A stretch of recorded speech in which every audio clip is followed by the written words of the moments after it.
infinite possibilities.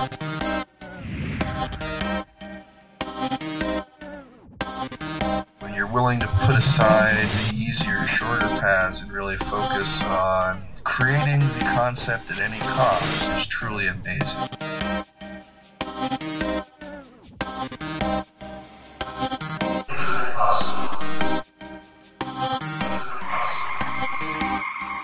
Honestly, a lot of it is the concept of perspective.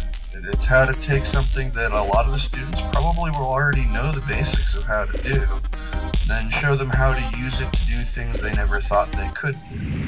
Imagination is definitely a big part of it. It's about trying to get out of the mold, trying to find a way to be able to express those things you've wanted to express in glass, just in a more detailed and controlled fashion.